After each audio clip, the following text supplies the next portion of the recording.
Hello and welcome to Slightly Nostalgic. My name is Griff and we have watched Serenity. I'm just gonna come out and say it, this is my favorite movie. I hadn't watched it in a few years and I was a little bit worried that I'd be like, just don't really like this as much. It's not as good as I remember, but it totally is. So anyway, let's get right into it. I really like the intro. I love how it just flows from, well, first of all, it starts with just the Universal logo, and then that turns into Earth, and it goes into this exposition scene. It's like a flashback, and then that turns into this dream sequence it's like a flashback of River as a kid, and then it turns out that's a dream sequence, and then we're with River in the academy, and they're doing crazy experiments on her, and then it turns out that's a hologram, and then we see our new villain, our main antagonist for the movie here, and it all just flows like that. It's really cool. So in the scene where Simon is rescuing River, Simon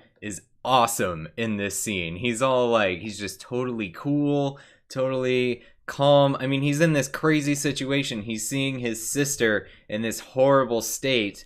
He hasn't seen her in years. He's been trying to rescue her, and here she is, and he must be going through so many emotions, but he keeps it cool. He's like this amazing actor, and he's just like, am I making you nervous? I love that moment. It's definitely a retcon, I think, for Simon to be so hands-on involved in rescuing River, but it kind of makes sense that maybe he would downplay his role and all of that and say it was just he just paid to get her out when he was talking to the crew back in the pilot.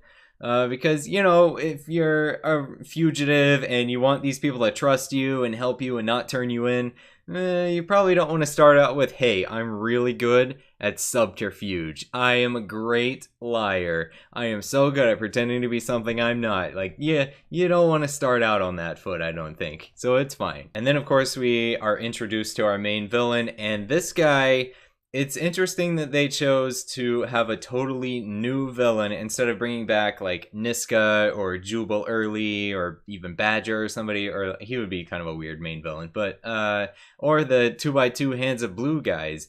It's strange that they switched tactics here, although it does kind of make sense. I mean, these people have been running from the law. Simon and River and the whole crew have been running from the Alliance for months now, and these Blue Hand guys have made very little progress in finding them. I mean, they haven't even managed, they haven't been like switching vehicles, they've been going out in public all the time, they've been using their real names. Like, how hard could it be to track these guys down? I guess the Hands of Blue guys probably got fired, and they're like, okay, let's send in the ninja guy, just get this done. But what's interesting about this villain is all the villains in the past have been like, they're either just doing their job, like the Hands of Blue guys, or they've been criminals who were just doing it for personal gain. They weren't like evil masterminds or anything. They were just trying to make money. I guess Nisko is kind of a psychopath, but also trying to make money.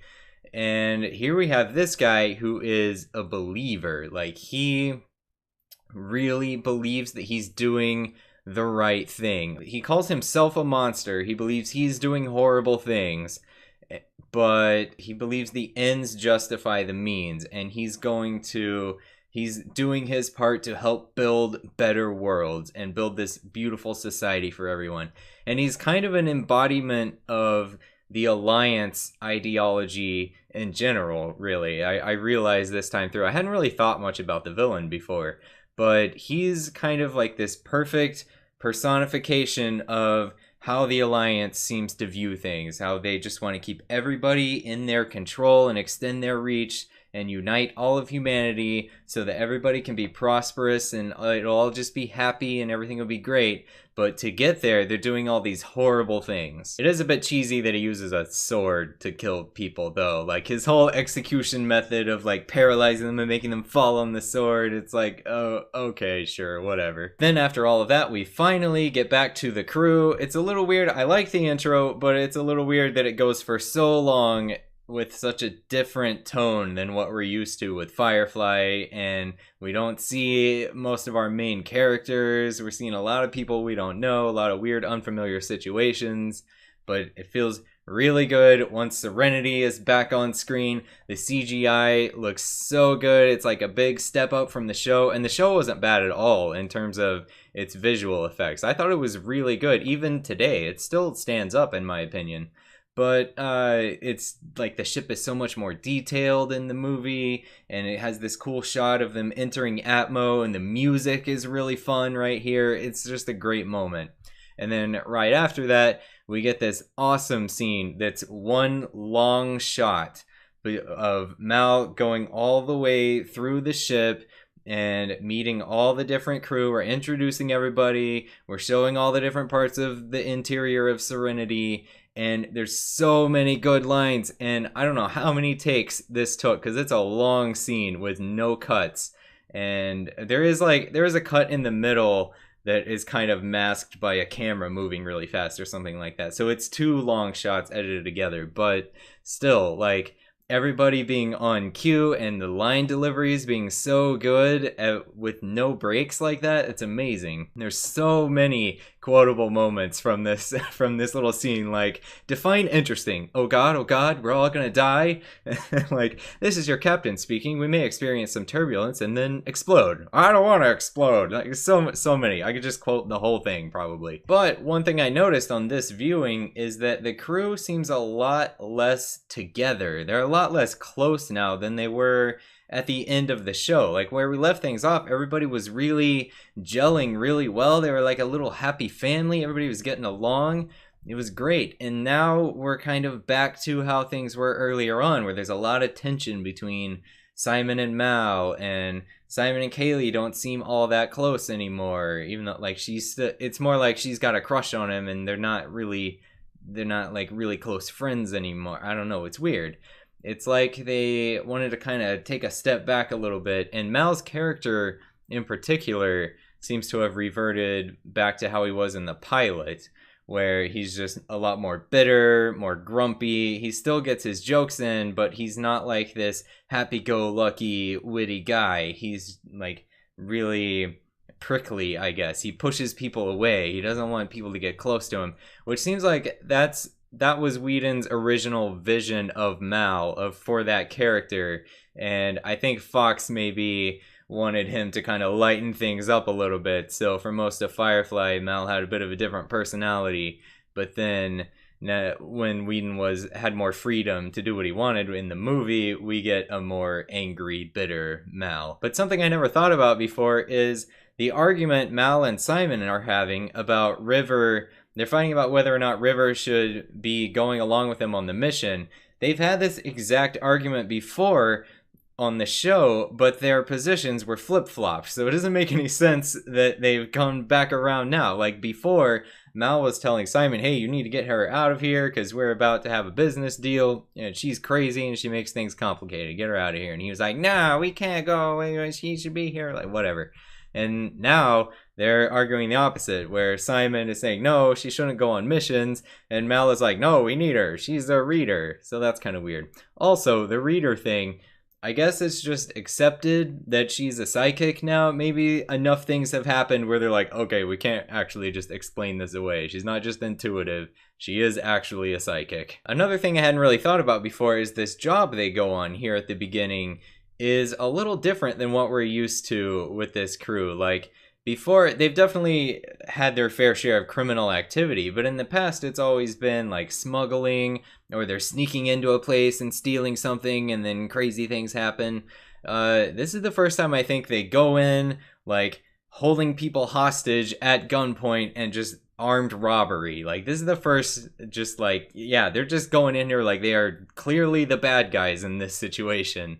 And I guess maybe it's supposed to show that they're really falling on hard times. Although if you think about it, they have a hovercraft now, so at some point they must have gotten some more money. They traded in their little four-wheeler ATV for like a land speeder hovercraft thing. It's like, wait a minute, maybe that's why they don't have enough money. Maybe they should just sell that thing, and then they wouldn't have to take these sketchy jobs. So while they're doing all this horrible crime, the Reavers attack, and this is our first time ever actually seeing the Reavers.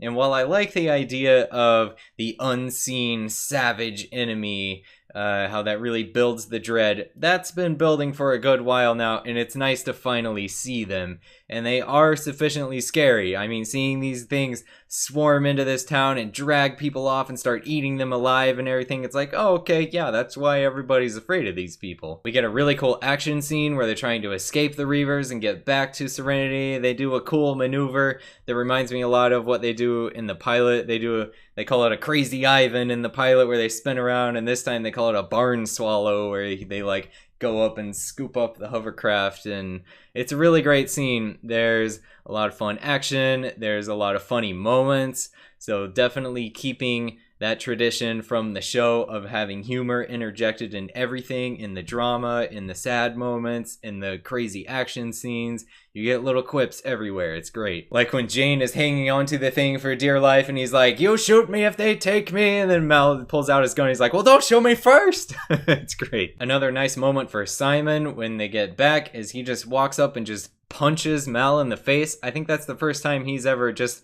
been aggressive like that, just going up and punching someone. Like, this character has come a long way here. So fast forwarding a bit, when they go to make their business deal with Fanti and Mingo, this is the moment I was talking about before, where they comment on Mal's unpredictability, which I think explains away a little bit of why he's suddenly bitter again. But it's always been an interesting character trait that I hadn't thought about much before watching the whole thing through in order again. But then that gets interrupted by an amazingly choreographed scene, this fight scene where River beats up everybody in the bar. It's so cool. It's the moment I was waiting for all through Firefly the first time watching it. I was like, when is she just gonna cut loose? When is she gonna go crazy and just do like superhero stuff? And we finally get that in the movie. Of course, she's beating up innocent people. It's not really a good thing, but it's still awesome. And Summer Glau, who plays River, was actually a ballerina before she became an actor.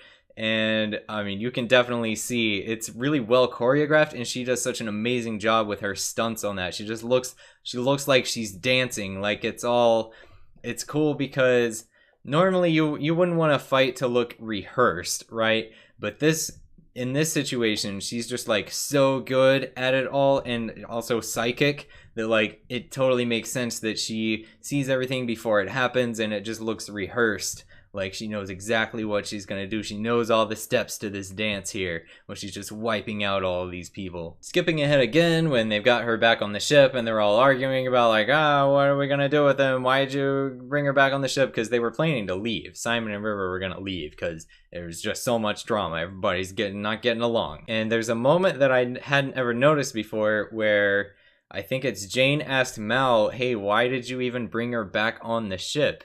And Mal, there's a moment where he looks over at Zoe that I'd never noticed before. And I think that's supposed to be a callback to a conversation he and Zoe have earlier, where she calls him out on the time when he didn't let that guy get on the mule when they were trying to run away from the Reavers, and the guy ends up dying. And she says, "In the time of war, we never would have left a man behind." And I think his little look to Zoe is supposed to be showing us, hey, what Zoe said to him actually kind of got to him a little bit. It's an interesting little moment I hadn't noticed before. Another thing I'd never noticed before is that Mr. Universe is Bernard the Elf from the Santa Claus. Okay, but anyway, this is the part of the movie where Inara and Shepherd Book come in, and we see what they've been up to, what's going on there, why they're not on the ship anymore. And I bet those two characters are really confusing for people who watch the movie without watching the show first, because you just got like this old preacher guy that they all know, we have no idea who he is, and you've got this fancy lady. I don't think they ever even mention anything about her being a prostitute or anything. You're just like, I guess this is just like Mal's ex-girlfriend or something. I don't know what they're doing there. That's probably pretty weird. And of course, I'm not sure I'll ever forgive them for trolling us with Shepherd Book's backstory here, making us think he's gonna be like, okay, well, here's the deal. I used to be an Alliance operative or something, and he's just like, no, I'm not gonna tell you. It's like, why'd you even bring it up then? Come on. Okay, I've got a few small things for the next few scenes here. First of all, Mal's scar is back. I think it's on this side, where he got stabbed by Crow, unless he got another identical injury in that same place. But we saw him shirtless before, and he didn't have the scar, and now the scar is back. So he's just got this magic disappearing scar. Another little moment I like is when Mal is going down to rescue Inara, and he's starting his speech like, okay, if I'm not back within the hour, if anything happens, you take this ship and you come and you rescue me. It's great. It's a great moment. It's one of those, just those turning a trope upside down. You think it's going to be this familiar thing like, yeah, okay. And then they're just like, no, actually, it would be way more realistic for him to expect them to come get him. And then we get another moment like that soon after that where the villain is like, I'm unarmed. And then Mal just immediately shoots him. Like, oh, well, okay then. I'll just do the logical thing. I'll shoot you and run away. And then once they're back on the ship and they're all arguing again about what's going to happen, we get a really cool line that sticks out to me where Mal says, I start fighting a war, I guarantee you'll see something new. It's like, ooh, all right. And then we get a weird scene where River escapes, and it's supposed to look like she's gone crazy again. She's gone rogue. She's taken out the crew one by one. She knocks out Jane. She incapacitates Simon. I don't know if she knocks him out, but she like punches him in the throat and kicks him down or something. And she does all this just so she can get up to the computer and find where Miranda is, so she can point to everybody, be like, see, there's Miranda. I guess her memory was triggered by a dream or something. I don't know. She just figured out what was going on and needed to show everybody.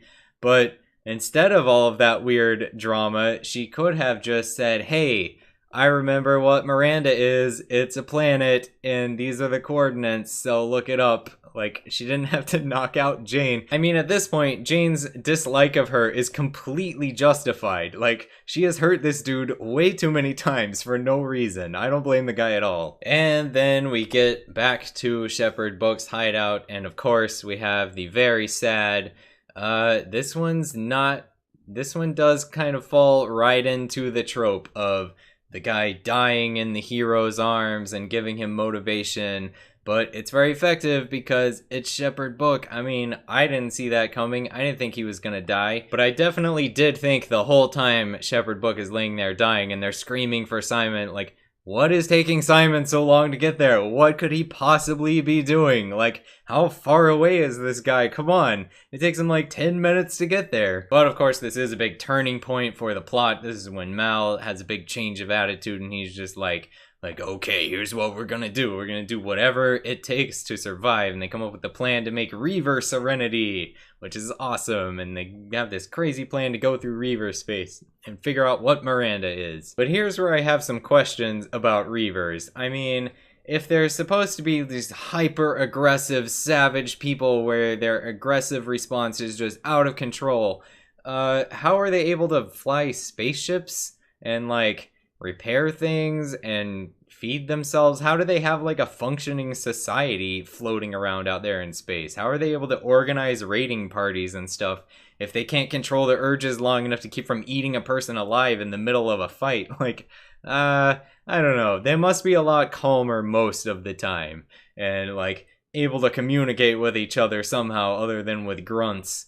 And we're just seeing, I guess we've only really seen them in battle. So like that's when they cut loose and they really let the adrenaline go or something. And the rest of the time they're just like, okay, Joe, let's go over here and raid this group, and you go take care of that and I'll do this. And most of the time they're fine. But even though the big revelation of how the Reavers came to be kind of contradicts some things we've heard about the Reavers in the past, especially in the episode Bushwhacked, I still really like this. It's just so cool for this to have been something the Alliance did and has been trying to cover up this whole time. Like, that's such an interesting idea for an origin story for the Reavers. And it's like the perfect thing for them to find out. I don't know if they had this in mind from the beginning or not, but it's a perfect thing for the crew to find out that, like, totally changes not their worldview, because they already hated the Alliance, but it changes how they feel about things. Like, this is the moment where they go from just a bunch of people who they all, like he said, like Mal says in his little speech, they all got on the boat for different reasons.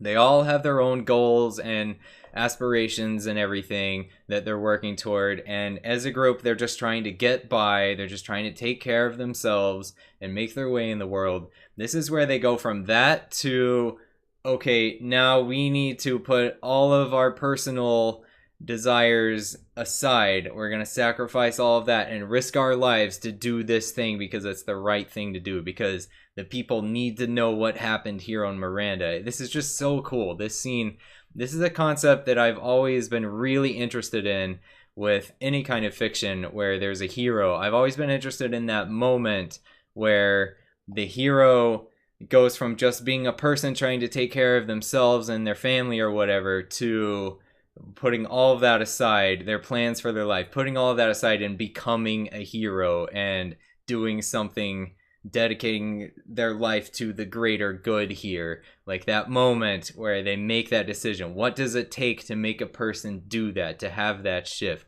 And it's so cool that we get that scene. And this is with the I aim to misbehave speech. It's great. I love this movie. And then there's this really awesome moment when they get back to the Mr. Universe planet, whatever that is, and they're coming through the ion cloud, and then all the Reavers are behind them. They come out of the cloud, and they say in the commentary, I think, that the idea was like in the old westerns where the guy would be riding over the hill, and then you see the cavalry riding over the hill behind him. They appear behind him, and it's like, whoa, it's such a cool moment. It's so cool that they got the Reavers to be their backup against the Alliance. It's like poetic justice there. And then, bam, another character death. Wash gets taken out just like that. Like, no cheesy dying in your arms moment. No heroic last act. I mean, he did do some awesome flying before they got down there. So that, he had his whole leaf on the wind thing. But, he didn't, like, sacrifice himself to save anybody else. He was just, like, a random casualty of this crazy war. And I like that they include a death like that, too. Even though it's really sad to lose Wash. And poor Zoe, man, this is terrible. It's still, you don't get through things like this with everybody being fine. Like, this is a war here. And then Zoe's reaction to this is so chilling, but it's so perfect for that character. How she just, like, she completely shuts down emotionally, and she's just thinking, like, logistically. She's completely cold. She's just like, okay, we're gonna do this and this and this, and we're gonna hold out here, and we're gonna fight. And then later, during the fight, she just totally lets loose and does this crazy thing where she jumps out there and starts stabbing them and stuff, and she gets injured. And I was definitely worried the first time I watched this that they were all going to die, because I think they do this on purpose. They show each person getting injured, like, it's starting to look like it's all falling apart, and it's just going to end up like, and that's how the crew of Serenity sacrificed themselves to get the word out about the Reavers. And I didn't want that to happen. I didn't want all these characters to die. But then River gets to be a superhero again, but actually, like, fight bad guys this time. It's so cool. Like, this whole time she's been the one who's taken care of, and everybody's looking out for her, but, like, she has these amazing abilities, and she finally stands up and, like, takes control of it and is like, no, I'm gonna go fight him. And then she does this awesome scene where she's got the blades and she's just chopping up Reavers all over the place. And then we get this amazing shot at the end where she's standing over the pile of dead Reavers, and then the wall falls away behind her, and the blast doors are opening, and there's the explosion, and it's like, And then meanwhile, intercut with all of that, we've got Mal having this insane fight for his life with the ninja guy, and it's pretty unbelievable that he would first of all be able to take this guy who, I mean, Mal's a good fighter, sure, but this guy has, like, actual martial arts training. He's like the best of the best. Mal's been shot. Mal's been impaled with a sword. He's had this crazy fight. He's been beat up so bad. Somehow he hasn't bled to death. That's a little bit hard to believe, but okay, sure. And then it's a bit of a deus ex machina where he just happens to not have the nerve cluster that the guy does his execute thing like that. it didn't really bother me at first, but this time watching the movie, this whole thing is just a little bit cheesy. It's a little far-fetched. I don't think you can actually paralyze somebody by hitting like a certain spot in their kidney like that anyway. And for him to not have that nerve cluster because of an injury, and that's how he ends up defeating the guy, that's silly. But I do really like that instead of killing this guy, he decides to basically kill his entire ideology. Like, he defeats this guy's worldview. He breaks this guy's resolve, which was the whole thing about this villain, is that he's a believer. And this is where he shows this guy, no, the Alliance is actually terrible. These are the people you're working for. This is what you're helping them work toward, is helping them do these horrible things. We're not going toward a better world. This is the world without sin that you want. This horrible catastrophe that happened. It's so cool. So then, of course, they save the day, or at least they accomplish their goal of getting the word out. They weaken the Alliance regime. I like that they didn't try to overreach things here and make it where they're like, and then they took down the Alliance and everybody was happy somehow. Like, it's realistic. Like, this is a long ongoing fight, and they've done their part. They've done some good for the world. They've gotten the truth out there, and they paid a heavy price for it, but they did it. Something I noticed in the last scene is that Wash's dinosaurs, they left them out on the dash. It's like, aw, they left the dinosaurs there. And then right at the end here, we get an amazing quote from Mal at the end about love, which is on this poster right here, right there behind me. Did you even know that poster was there the whole time? The quote is, you can learn all the math in the verse, but you take a boat in the air that you don't love, she'll shake you off just as sure as the turn of the world. Love keeps her in the air when she ought to fall down, tells you she's hurting before she keens, makes her a home. It's like, ah, what a great quote. So, yep, still my favorite movie. Still, in my opinion, the best one so far. The best movie that has been made so far. You may disagree, but I hope you enjoyed this rewatch of Firefly and Serenity. I've had a lot of fun with this. I'm definitely going to continue doing more stuff. Next up on the list is Avatar: The Last Airbender. So, yeah, I'll see you in the next one. Thanks so much for watching. I'll see you next time. Okay, bye.